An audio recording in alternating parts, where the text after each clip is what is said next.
शुरू करें सर। हाँ, स्टार्ट करता हूँ।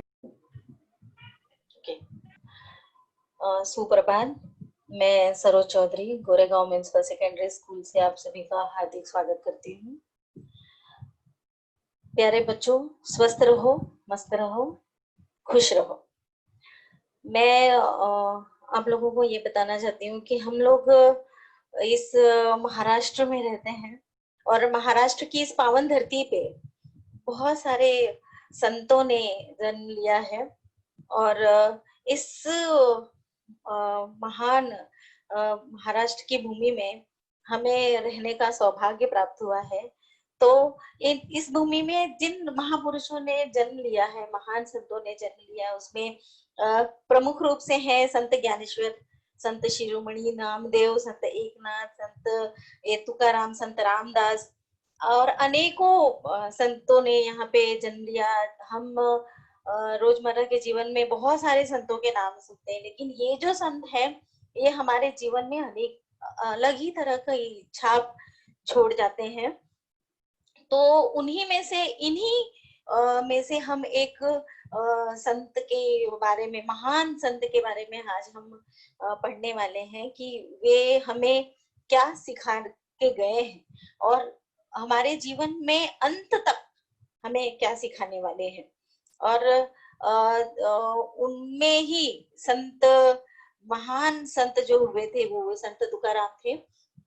और एक बात और बताना चाहती हूँ बच्चों की महाराष्ट्र के पंढरपुर के जिले में जो विठोबा को मानते थे सभी लोग, सारे महाराष्ट्र विठोबा को मानते थे, विठल को मानते थे। और विठल जो है श्री कृष्ण के अवतार माने जाते हैं और सभी महाराष्ट्रियन विठल को ही मानते थे। और जब भी ये भक्तिकालीन आंदोलन छिड़ा था तो उसमें सारे जो संत थे सभी सहभागी हुए थे। और पहले तो वो लोग विठल के अनुयायी थे, विठल को ही मानते थे, और बाद में उसमें से आधे जो है भक्ति जो है उसमें से आधे सगुण पंथी हो गए और आधे जो है निर्गुण पंथी हो गए। और सगुण पंथी का अर्थ होता है या भगवान को मानने वाले, पूजा पाठ को मानने वाले, पूजा अर्चना करना, मंदिरों में जाना, ऐसे लोग, ऐसे संत।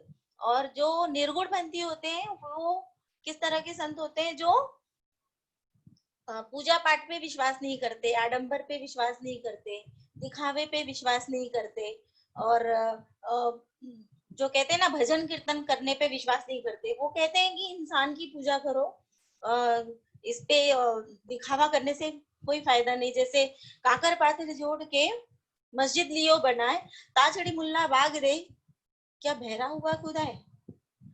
मन में भगवान बसते हैं तो क्या कंकड़ पत्थर जोड़ के उसके ऊपर चढ़ के अगर मुल्ला भाग दे रहा है, अल्लाह का नाम ले रहा है, माइक पे चिल्ला रहा है, तो क्या खुदा बहरा हो गया है ना? हिंदुओं के लिए भी कहा गया है कि पाथर पूजे हरि मिले तो मैं पूजू पहाड़, घर की चकिया कोई न पूजे, जाका पीसा खाए संसार, है ना? जाक से पीसा हुआ सभी लोग, पूरा संसार खाता है, उसकी पूजा कोई नहीं करता है, लेकिन पत्थर पूजने लोग लाइन लगा के लोग पूजा करते हैं।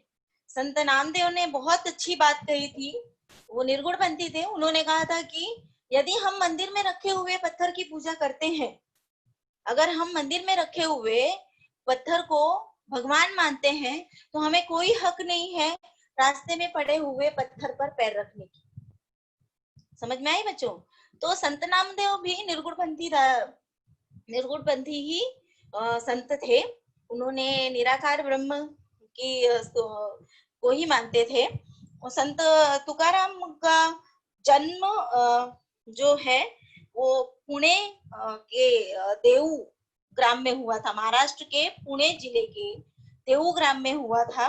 इनके पिता जमींदार थे और इनका भी विवाह हुआ था, लेकिन विवाह के पश्चात तीनों ने गृहस्थ आश्रम, जो गृहस्थी अपनी छोड़ दी थी और उसके बाद में सन्यासी बन गए थे। इनका इन इन्होंने ये शिवाजी के काल के थे। शिवाजी के समय पे इन्होंने इनका समय जो है शिवाजी का काल था। शिवाजी महाराज उस समय विस्थापित नहीं हुए थे। शिवाजी महाराज अपनी स्थापना कर रहे थे, पूरी तरह से विस्थापित नहीं हुए थे, और संत तुकाराम जो है बहुत फेमस हो गए थे।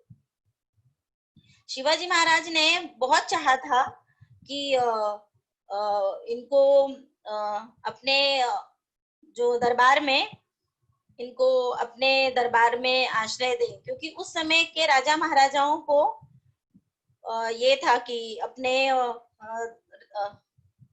दरबार में एक कवि रखने की कवि रखते थे, ताकि उनके जो गुणगान है, जो गाथाएं हैं, वो बढ़ा चढ़ा के बोली जा सके। आपने शौर्य कविता भी पढ़ी होगी, कवि भूषण ने कैसी कविता कही है ना वो कि शिवाजी महाराज के ऊपर कवि भूषण ने कविता कितनी बढ़ा चढ़ा के कही है। तो लेकिन संत तुकाराम ने ये जो ऑफर है वो नहीं माना, और तो उस पर भी शिवाजी महाराज स्वयं भी उनके पास गए और कई प्रकार के उपहार उनको देने की कोशिश की है, लेकिन उन्होंने कभी उसको स्वीकार नहीं किया। शिवाजी महाराज उस समय पूर्ण रूप से स्थापित नहीं हुए थे, और उस समय क्या था कि हिंदू मुस्लिम विवाद चल रहा था। तो इनके अभंगों में भी आप हिंदू मुस्लिम की एकता पर इन्होंने काफी सारा लिखा है। हिंदू मुस्लिम एकता पर इन्होंने काफी सारा लिखा है। ये हिंदू मुस्लिम एकता को बनाए रखना चाहते थे। इनके नजर में हिंदू मुस्लिम दोनों एक ही थे, और इन्हों क्योंकि मुगल शासक उस समय अपने देश में दक्षिण में आ चुके थे, तो इनके अभंग, इन्होंने ये निराकार ब्रह्म को मानते थे, तो इनके अभंगों में आपको उसकी छाप दिखाई देगी। और हम अब चलते हैं इनके टॉपिक की तरफ कि इन्होंने हमें क्या संदेश दिया है। हम देखेंगे कि नवनीत आपके पास यदि पुस्तक होगी तो ठीक है, नहीं तो आप स्क्रीन पे देख सकते हैं। पाठ क्रमांक आपका है नवनीत का 6 और पेज नंबर है 80।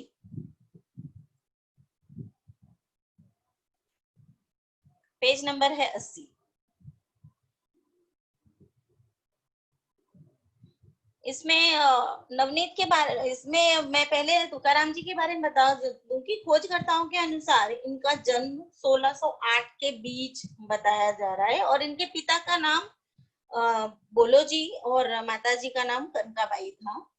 और ये 17वीं शताब्दी के भारत में चल रहे भक्ति आंदोलन के प्रमुख स्तंभ थे।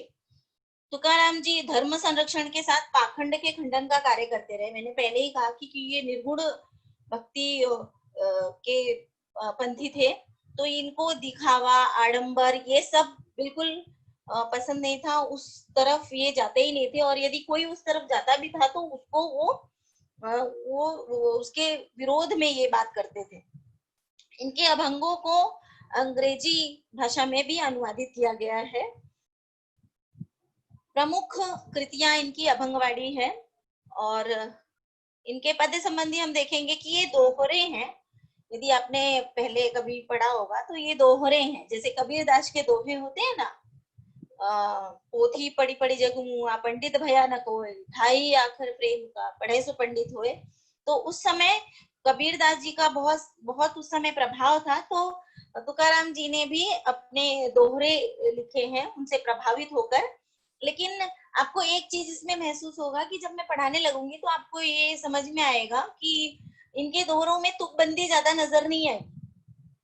जैसे कबीरदास जी के दोहों में तुकबंदी अच्छी खासी नजर आती है, बिहारी जी की दोहों में नजर आती है, रहीम जी के दोहों में नजर आती है, लेकिन इनके दोहों में नजर नहीं आएगी। तुकाराम जी ने भी कुछ दोहरे बनाए हिंदी दोहों की दृष्टि से।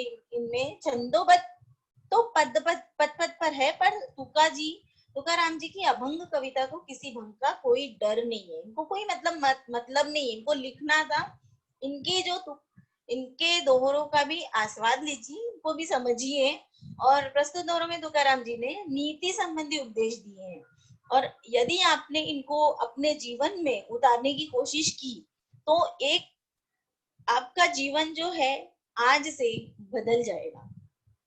और इनका जो पाठ का नाम है नवनीत है। नवनीत जो कविता का नाम है, कविता का नाम ही नवनीत है। नवनीत का अर्थ क्या होता है बच्चों? नवनीत का अर्थ होता है नयापन। नयापन, नएपन, यानी ये जो दोहरे हैं ये सैकड़ों वर्ष पहले लिखे गए हैं, लेकिन यदि आज के बाद हम 10 वर्ष बाद भी, 40 वर्ष बाद भी, या कई वर्षों बाद भी इसको पढ़ेंगे तो भी इसमें नयापन हमको ज्यों का त्यों दिखाई देगा। अब आई बात इसकी, महाराष्ट्र का प्रसिद्ध पालकी सोहला, पालकी उत्सव यूट्यूब पर देखिए और उसका वर्णन कीजिए। इसके बारे में बहुत कुछ बताया जा सकता है, लेकिन अपने पास उतना समय नहीं है बच्चों। आप लोग यूट्यूब पर इसको सर्च कीजिए। हम लोगों ने अपने यहाँ मुंबई में देखा है, इसमें सिद्धि विनायक का पालकी उत्सव निकलता है, फिर अपने साईं बाबा का पालकी उत्सव निकलता है, तो उससे संबंधित आप लोग तुकाराम जी का भी पालकी उत्सव आप देख सकते हैं यूट्यूब पर। अब हम हमारे विषय पर आते हैं। अब हम इनके दोहरों का आस्वाद लेते हैं बच्चों, और उसको बहुत अच्छी तरह से समझने की कोशिश करते हैं। मैं उम्मीद करती हूँ कि सारे बच्चे अपनी पुस्तक हाथ में लिए होंगे और अपने साथ में एक पेंसिल लिए होंगे। मैं जितने अर्थ बताऊंगी उन अर्थों को अच्छी तरह से अंडरलाइन करके पेंसिल से उसको लिखते जाएंगे, ठीक है? तुका दास राम का मन में एक ही भाव, तुका दास राम का मन में एक ही भाव, तो ना पालटू आवे एही तन जाए रे साधु, यही तन जाए। तुकाराम क्या कहते हैं कि मैं श्री राम का दास हूँ, श्री राम का भक्त हूँ, और मेरे मन में ये भावना हमेशा बनी रहे, और तो ना पालटू आवे, पालटू मतलब परिवर्तन, मेरे मन में इसकी भावना की परिवर्तन, ये जो इस भक्ति भावना का परिवर्तन जो है ये मेरे मृत्यु तक न आए, ये ही तन जाए, ये तन जाने तक, ये तन मेरा जाने तक, मेरी मृत्यु होने तक, तन जाए यानी मेरी मृत्यु होने तक मेरे मन में ये जो भगवान के प्रति भक्ति भावना है इसमें किसी भी प्रकार का कोई परिवर्तन न आए। अंडरस्टूड? तुकाराम सू चिता बांध राखूं, तैसा आप निहार, तुकाराम सू चिता बांध राखूं, तैसा आप निहार, घेनु बदरा छोड़ जावे, प्रेम न छूटे साथ रे साधो, प्रेम न छूटे साथ। क्या कह रहे तुकाराम जी? तुकाराम सु चिता, चिता मतलब चिता नहीं, चिता का मतलब बच्चे समझ लेते हैं कि जो जलाया जाता है मृत्यु के पश्चात वो चिता। चिता का मतलब यहाँ पे है चित्त। चित्त मतलब मन, भक्ति भावना, मेरा मन। रामसु यानी राम के साथ। तुकाराम जी कहते हैं कि मैं अपना मन श्री रामचंद्र के साथ बांध कर रखूं, तैसा अपनी हाथ, ये मेरे हाथ में है कि मैं अपना मन किस तरह से श्री रामचंद्र जी के साथ बांध के रखूं, ये मेरे मन में, मेरे हाथ में है। घेनु बदरा छोड़ जावे, घेनु मतलब गाय, बदरा मतलब बछड़ा घेनू बदरा छोड़ जावे। गाय जिस तरह से गाय बछड़े को छोड़कर चली जाती है, लेकिन प्रेम न छूटे साथ, परंतु परंतु उनके बीच में प्रेम कम नहीं होता है। गाय और बछड़े के बीच में एक तरह से माँ और बच्चे के बीच में बिछो हो जाता है, अलगाव हो जाता है, दूरी आ जाती है, परंतु फिर भी उनके बीच में प्रेम जो है वो कम नहीं होता है। चित्त सुन चित्त जब मिले, तब तन ठंडा होए। चित्त सुन चित्त जब मिले, तब तन ठंडा होए। तुका मिलना जिन्हसु, ऐसा बिरला कोई रे साधु, ऐसा बिरला कोई। क्या कह रहे हैं तुकाराम जी? चित्त सुन चित्त जब मिले, चित्त मतलब मन, चित्त मतलब मन, सुनचित, सुनचित का अर्थ होता है सज्जन, सत धन जन सज्जन, सज्जन व्यक्ति यानी सच्चे मन वाला व्यक्ति जब मिले तब तन ठंडा होए। जब हमारा चित्त, हमारा मन जब सच्चे मन वाले व्यक्ति के साथ मिलता है तब हमारा तन ठंडा होता है या हमारा मन ठंडा होता है। तुका मिलना जिनसु, परंतु तुकाराम जी क्या कह रहे हैं, लेकिन ऐसा व्यक्ति जिससे, जिसका मन सच्चा हो, ऐसा बिरला कोई, बिरला मतलब ऐसा कोई व्यक्ति, बिरला मतलब अलग, निराला, एकदम डिफरेंट, एकदम रेयर लोग ऐसे होते हैं जिनका मन बहुत साफ सुथरा होता है, बहुत अच्छा होता है, बहुत बहुत साफ होता है, सज्जन होता है, सच्चे मन वाले व्यक्ति होते हैं। अक्सर ऐसे ही व्यक्ति मिलते हैं हमें जिंदगी में जिनके मन में केवल काला भरा होता है, केवल हमारे बारे में सिर्फ बुरा सोचते हैं, और यह हमें पता होता है क्योंकि हर एक व्यक्ति के मन में अंदर सिक्स सेंस होता है, उसको पता होता है कि ये बंदा जो है मुझसे बात कर रहा है लेकिन पीछे जाके मेरी बुराई करेगा, इसको मेरी अच्छाई अच्छी नहीं लगती। इसलिए कहा गया है तुका चित्त सुन चित्त जब मिले, चित्त जब मन हमारा अच्छे मन वाले व्यक्ति के साथ मिलता है तभी हमारा मन रूपी मन जो है ठंडा होता है, तन ठंडा होता है।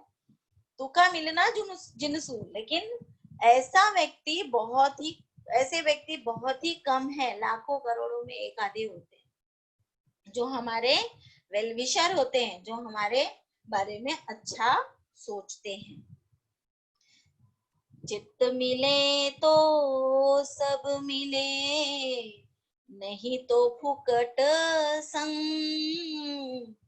चित्त मिले तो सब मिले, नहीं तो फुकट संग। पानी पाथर एक ही ठोर, कोर न भीजे अंग रे साधु, कोर न भीजे अंग। क्या कह रहे हैं, कितनी अच्छी बात कही तुकाराम जी ने कि ऊपर वाले लाइन में, ऊपर वाले जो ऊपर वाला दोहा है उसी से मिलता जुलता है कि अगर चित्त हमारा किसी से मिल जाए, मन से मन का मिलन होगा तो ही सब कुछ मिलेगा। चित्त मिले तो सब मिले, अगर मन से मन मिलेगा तो ही सब कुछ होगा, तो ही सब कुछ अच्छा होगा, जीवन बहुत अच्छे से शांति में प्यार से बीतेगा। नहीं तो फुकट है संग, फुकट एकदम, फुकट आपके रोजमर्रा के जीवन वाला शब्द है। फुकट मतलब व्यर्थ, बेकार है जीवन, समझे, एकदम बेकार है, व्यर्थ है जीवन। संग, जिंदगी भर लोग साथ में रहते हैं लेकिन फिर भी एक दूसरे को समझ नहीं पाते हैं, एक दूसरे के अंदर कमियां निकालते रहते हैं। क्यों? क्योंकि उनका मन से मन नहीं मिल पाता है, एक दूसरे के बारे में अच्छी बातें नहीं समझ पाते हैं। पानी पाथर जैसे उदाहरण, पानी पाथर एक ही ठोर, पानी और पत्थर एक ही किनारे में रहते हैं। जिस तरह से पानी और पत्थर एक ही किनारे में रहते हैं, लेकिन पानी का पत्थर पर कोई असर नहीं होता है। होता है क्या? नहीं होता है। पानी का पत्थर पर कोई असर नहीं होता है, पत्थर ज्यों का त्यों ही रहता है। पत्थर को पानी नहीं भिगा पाता है। कोर न भीजे अंग, एक भी कोना पत्थर का भीग नहीं पाता है। इसलिए चित्त मिले तो सब मिले, अगर चित्त नहीं मिलता है तो जीवन साथ में किसी के बिताना व्यर्थ है, फुकट है, बेकार है। तुका संगत तिन से कहिए, जिनसे सुख दुनाए। तुका संगत तिन से कहिए, जिनसे सुख दुनाए। दुर्जन तू तेरा तू काला, थी तो प्रेम घटाए रे साधु, थी तो प्रेम घटाए। ये पूरी लाइन आप लोगों पे जा रही है बच्चों। क्या कह रहे हैं कवि तुकाराम जी, संत तुकाराम जी? तुका संगत तिन से कहिए। क्या कह रहे हैं तुकाराम जी? संगति ऐसे लोगों के साथ करो जिनसे सुख दिनाए दुनाए, जिनके साथ, जिनसे मिलने पर हमारा सुख जो है डबल हो जाए, जिनसे मिलने पर हमारा सुख जो है डबल हो जाए।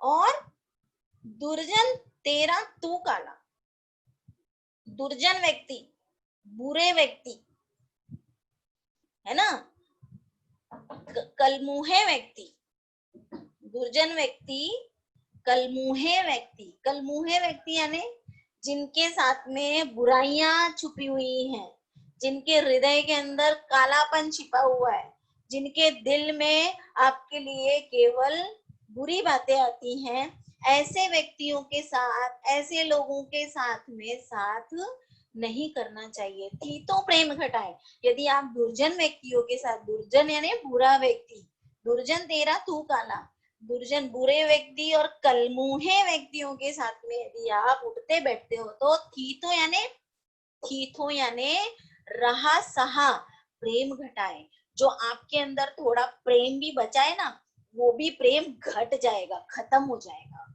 आप और टेंशन में आ जाओगी, है ना। संगति का असर होता है, और आपकी बुराइयां करेगा और आपको गर्त में डाल देगा।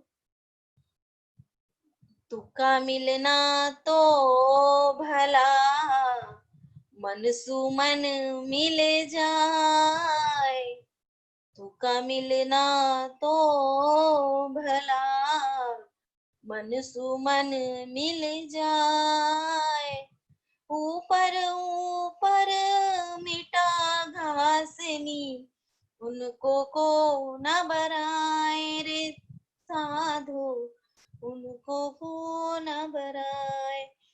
इसके लिए तुकाराम जी ने क्या कहा है, ये भी आपके लिए ही कहा गया है, एक तरह से आपके लिए नहीं, सभी के लिए कहा गया है कि जैसे ऊपर वाले दोहों में कहा गया है कि ऐसे लोगों के साथ फ्रेंडशिप करो जिससे आपका सुख दुगना हो जाए। ऐसे लोगों के साथ में फ्रेंडशिप मत करो जिससे आपके साथ बुराई है। जैसे कि आप गुंडे लोगों के साथ अगर दोस्ती कर लो तो आपके घर में भी आपको 2-3 रोज पड़ेगी, क्या ऐसे लोगों के साथ फ्रेंडशिप कर रहे हो।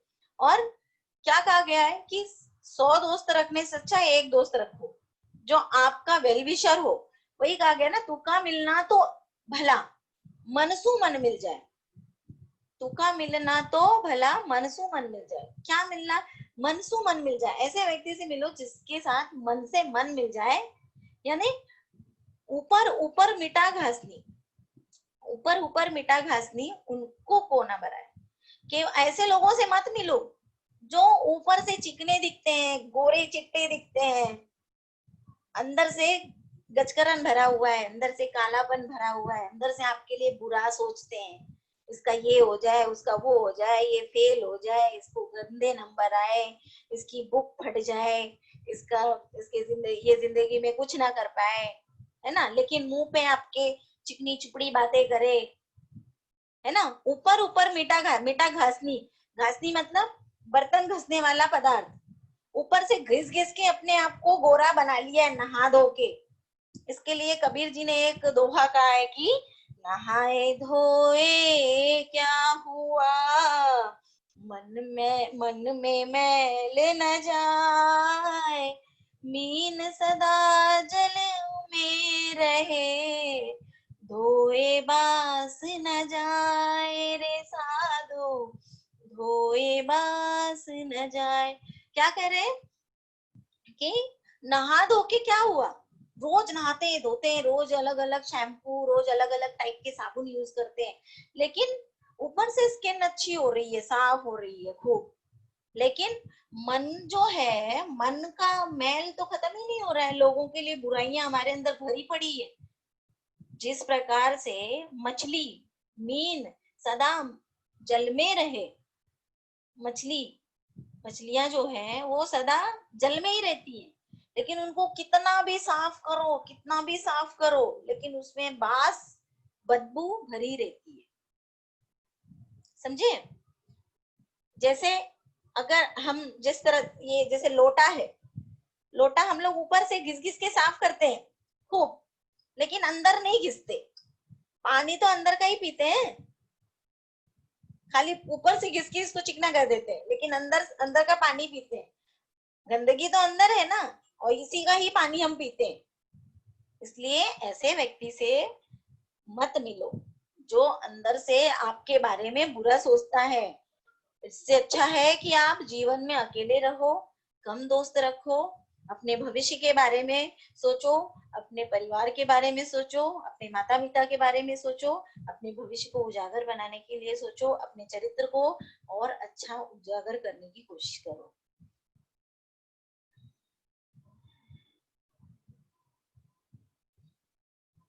तुका कुटुंब छोरे रे लड़के, जोरो सिर मुंडाओ, जब ते इच्छा नहीं मुई, तब तू किया काय रे साधु, तब तू किया काय। क्या कह रहे तुकाराम जी कि लोग क्या करते हैं कि दिखावे के लिए साधु बन जाते हैं, बाल उतार देते हैं, भगवा वेश धारण कर लेते हैं, हिमालय पे जा रहे हैं, लेकिन क्या फायदा जब तक आप अपने मन की इच्छा को नहीं छोड़ोगे।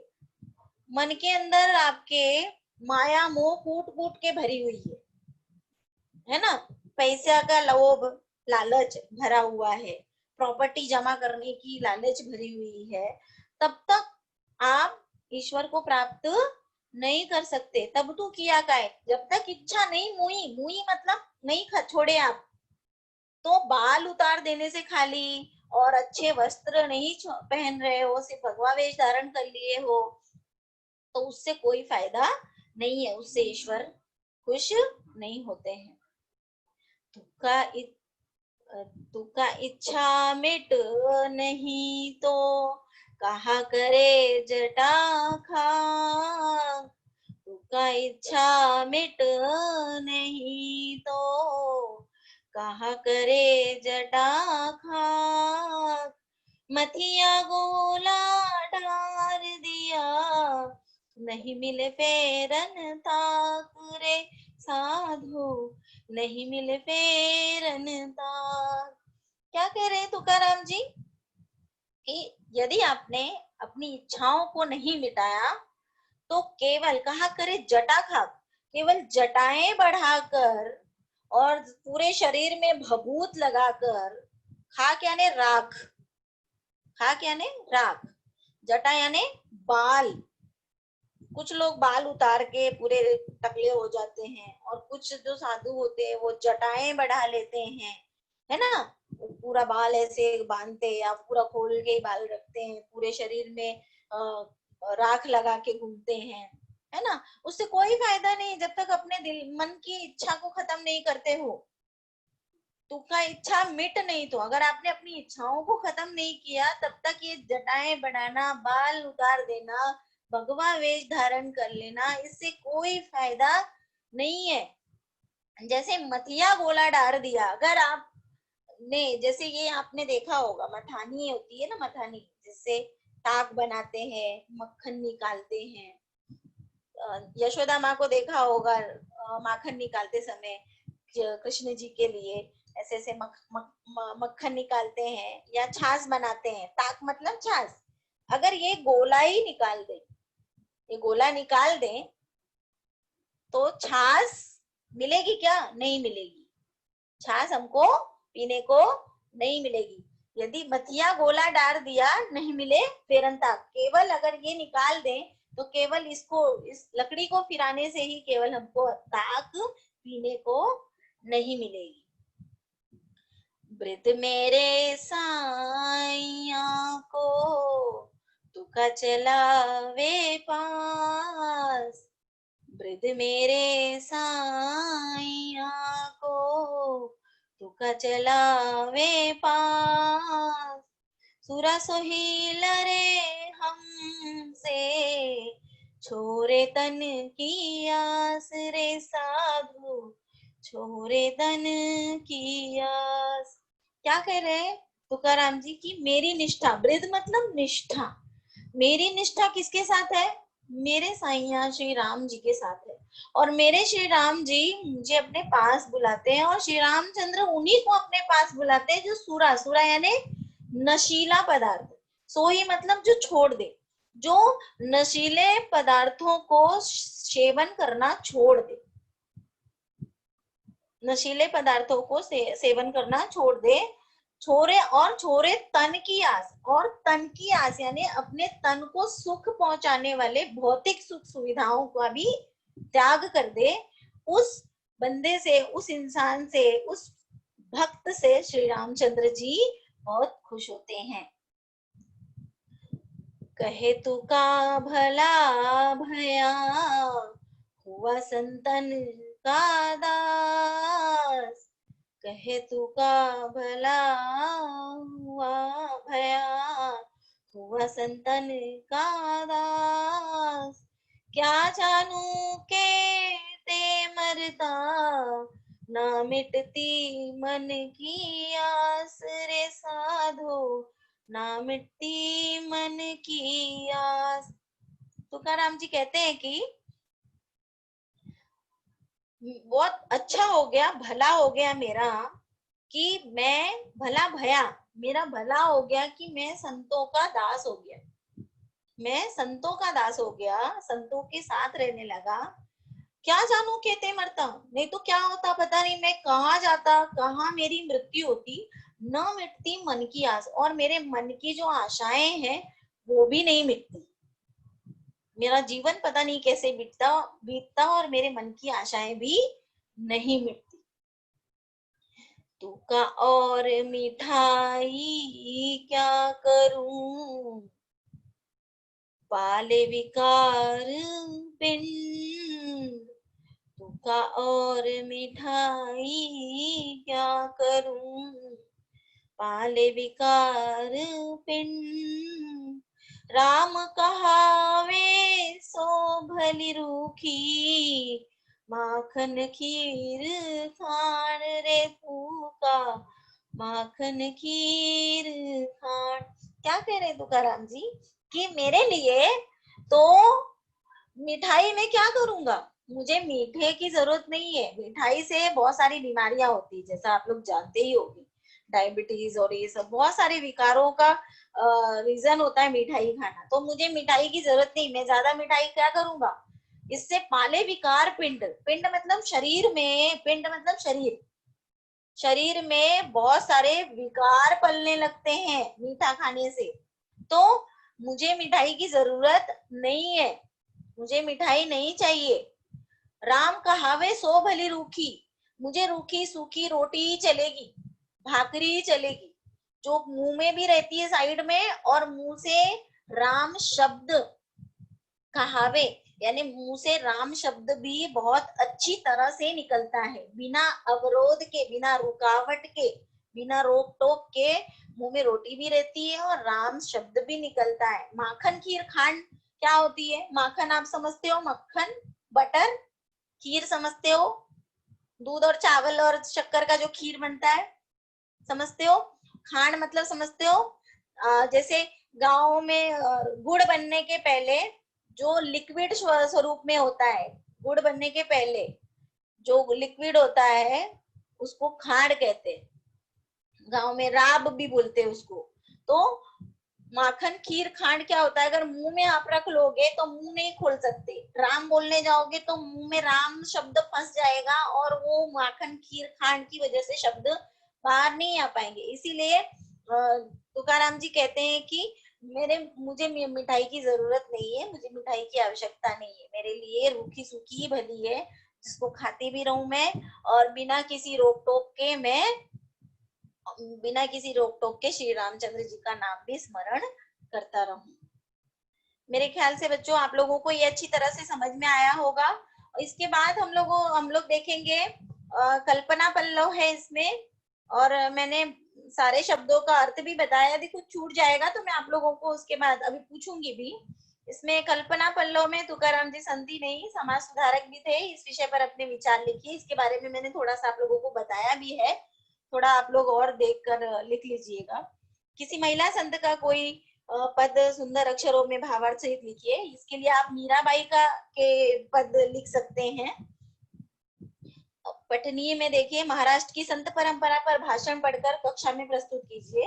कक्षा में तो आप लोग जा नहीं सकते, परंतु आप इसके बारे में एक छोटी सी 8-10 पंक्तियों का भाषण तैयार करके रखिए अपने निबंध की नोटबुक में।